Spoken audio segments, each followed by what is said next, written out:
देखिए, कभी ना कभी हम सबकी ज़िंदगी में कभी ऐसा समय आता है जब हमारे साथ कुछ गलत हो जाता है और हम चाह के भी उसे ठीक नहीं कर पाते। ऐसी कंडीशन में हम बहुत ज़्यादा दुखी फील करते हैं।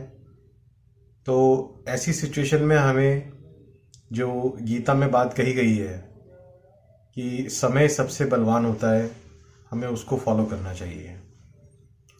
कोई भी दर्द होगा, कोई भी आपके मन में विचार होगा, कुछ भी आपके साथ बुरा हो जाता है जिसको आप बदल नहीं सकते हैं।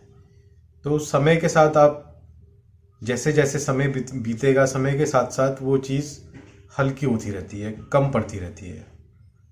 फॉर एग्ज़ाम्पल, जैसे किसी को ऑफिस में बहुत ज़्यादा किसी ने डांट दिया तो वो पहले दिन उसको बहुत बुरा लगेगा, दूसरे दिन वो चीज़ थोड़ी कम हो जाएगी, तीसरे दिन और कम हो जाएगी। इसलिए इसमें मेन चीज़ ये है कि समय के साथ साथ हमें वो चीज़ कम हो जाती है और हमें बार बार उसी चीज़ के बारे में नहीं सोचते रहना है। जैसे किसी ने आपको डांट दिया तो ये नहीं कि आप लेके बैठे हो उसी चीज़ को सोचे जा रहे हो। जितना आप सोचोगे वो चीज़ आपके दिमाग में और घूमेगी और आपको और ज़्यादा दुख होगा। अब जब कोई ऐसा हमारे साथ होता है, कुछ भी चीज़ ऐसी उल्टी सीधी होती है, तो इसमें बचने का सबसे सही तरीका है कि आप काम में लग जाएं। काम में लग जाएं मतलब अलग अलग तरीके के काम में अपने आप को बिजी रखें। सब्जी लेने चले जाएं, शॉपिंग के लिए चले जाएं, घूम फिर लीजिए कहीं भी। तो जितना आप काम में व्यस्त रहेंगे उतने आपके मन में विचार कम आएंगे। विचार कम आएंगे तो समय के साथ साथ टाइम गुजरता रहेगा और उस चीज़ का इम्पैक्ट जो भी आपके साथ हुआ है वो कम हो जाएगा।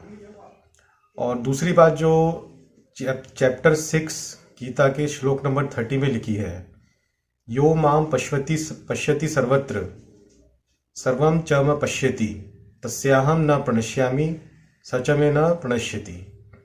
यानी कि जो मुझे, यानी कि भगवान को हर जगह देखता है और जो भगवान को हमेशा अपने साथ देखता है, तो भगवान भी हमेशा उसको अपने साथ रखते हैं और उसको अभी अपने से कभी दूर नहीं होने देते हैं। तो आप ये चीज़ भगवान पे छोड़ दीजिए। भगवान आपके साथ है, वो आपका ध्यान रख रहा है। आप भगवान पे विश्वास कीजिए, भगवान आपका ध्यान रखेगा और आपकी चिंताओं को और आपके दुख को ख़त्म कर देगा। Thank you very much.